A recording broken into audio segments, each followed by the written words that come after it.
Pagkatapos ng pangyayari sa kuweba ng Hira, sino ang una niyang pinuntahan at siya ay takot na takot?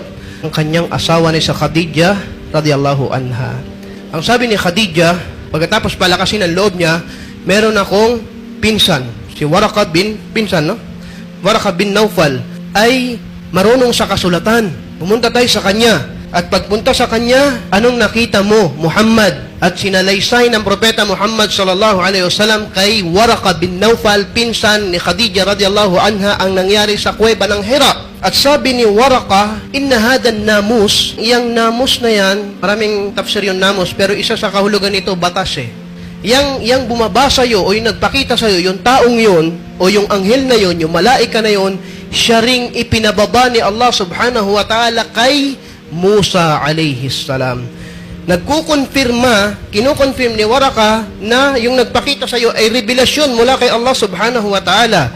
At anong kasunod niya sinabi? Ang sabi niya, mag-ingat ka. Dahil i-reject ka, itatatwa ka, itatakwil ka ng iyong mga tao.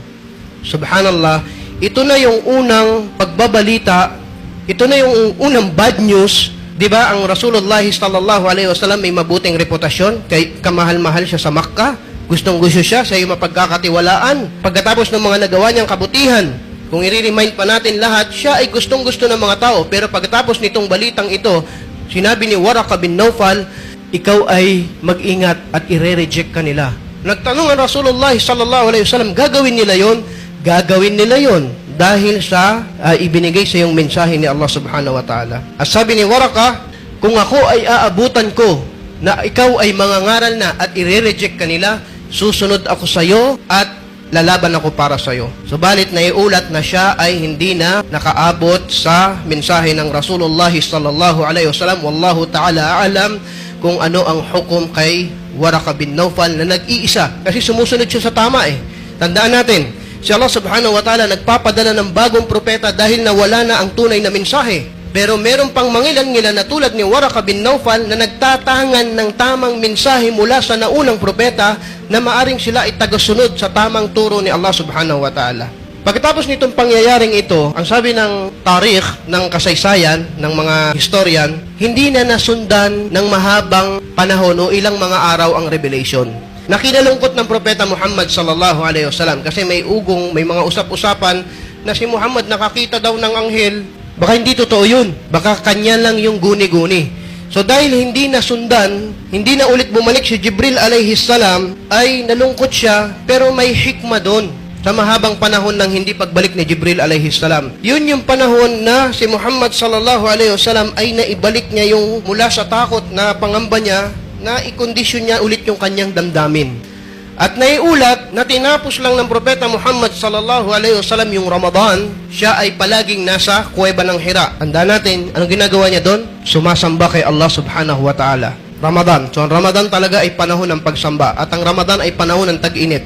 So ang tradisyon ng propeta Muhammad sallallahu alaihi wasallam sa loob ng 3 taon na halos na nakalipas, ay palagi pag Ramadan, doon siya sa kuweba ng Hira. Tinapos niya ang Ramadan doon.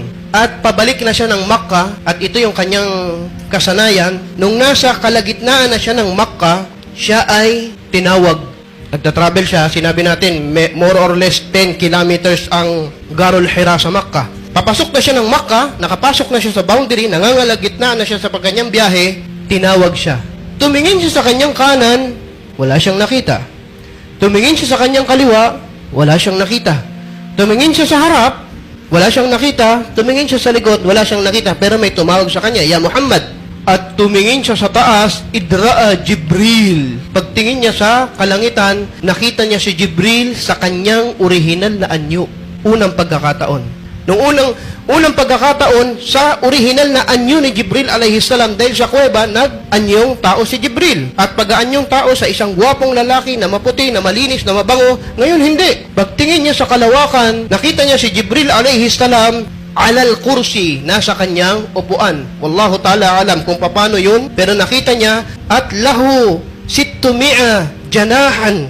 Si Jibril alayhi salam, sabi niya, merong 600 na pakpak, na ang bawat pakpak ay nasasakupan ang buong kalangitan.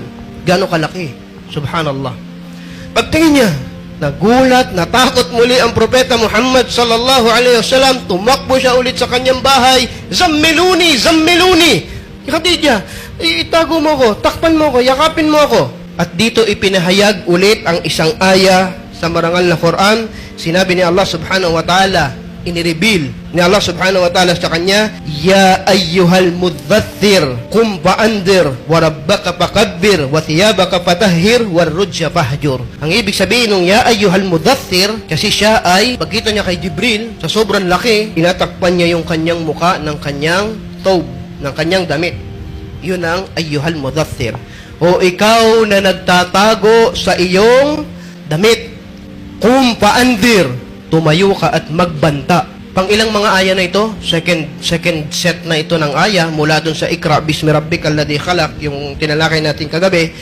Tumayo ka at magbanta, at ikaw sa iyong Panginoon ay dumakila, wa thiyabaka fatahhir, at ang iyong damit ay iyong dalisayin. May significant ba? May dahilan ba? Paano dalisayin ang damit? Tandaan mo, Muhammad sallallahu alaihi wasallam, papasok ka na sa pagsamba at papasok na rin yung tahara. Baka yan ay hindi dalisay mula sa mga najis o mula sa mga hindi karapat dapat isali sa ating damit sa pagsamba. Kung matatandaan nyo, si Musa alayhi salam, nang kakausapin niya si Allah, pinagtanggal fakhla na alaik sa Jabal Tur. Nung tumanggap siya ng mensahe, pinatanggal din ni Allah subhanahu wa ta'ala yung kanyang tinyelas. Ang mga bagay na ito ay kabilang sa pagdadalisay na hindi talaga nawawala sa utos natin yung paglilinis.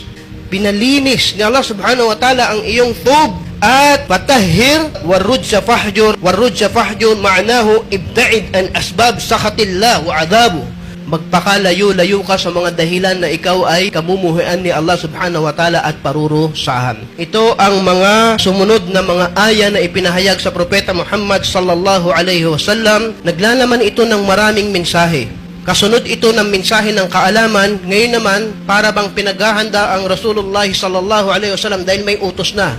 Qum fa'andir, tumayo ka na Muhammad sallallahu alaihi wasallam at kailangan mo na magbanta. Wa thiyabaka fatahhir, at meron ng pag-uutos na ikaw ay magdalisay. Bakit? Ang mga kasunod na aya ay uutusan na siyang pumasok sa malakihang pagsamba. Alam niyo pinagkaiba ng nabi sa rasul, ang propeta at mensahero? Magkaiba ito. Sinasabi ng ating mga scholar, ng mga ating mga ulama. Ang Iqra bismi rabbikal ladzi khalaq, yung unang aya sa kuweba, ginawa siyang propeta ni Allah. Ang propeta ay siyang nakaka-receive ng mensahe at nakakabatid ng ilang mga kaganapan sa susunod dahil sa mensaheng ibinalita sa kanya. Yun ang propeta. At yung susunod na aya, Ya ayyuhal mudhaththir, kum fa'andir, tumayo ka at magbanta, naging mensahero na ang Rasulullah sallallahu alaihi wasallam. So may pinagkaiba. May pinagkaiba ang nabi at rasul. Yung una, ginawa siyang propeta, at ngayon naman may utos na siya ay mangaral. Anong pinagkaiba nila? Ang lahat ng sugo ay propeta, subalit hindi lahat ng propeta ay sugo. Malinaw, no? Ulul azm, merong 5 pinakadakilang mensahero at propeta si Allah subhanahu wa ta'ala. Sino yan? Ibrahim alayhi salam, Musa alayhi salam, Nuh alayhi salam, Isa alayhi salam, at Muhammad sallallahu alayhi wasallam. Sila ang pinakamataas na pinarangalan ni Allah subhanahu wa ta'ala. Tilkar rusul faddalna ba'dhum ala ba'd. Ito ang mga mensahero na binigyan namin ng kabutihan ang bawat isa sa kanila. Sila ang mga dakila na sugo ni Allah subhanahu wa ta'ala na nagtangan ng mensahe. So ang propeta Muhammad sallallahu alayhi wasallam, ginawang propeta, at ngayon naman meron na siyang misyon.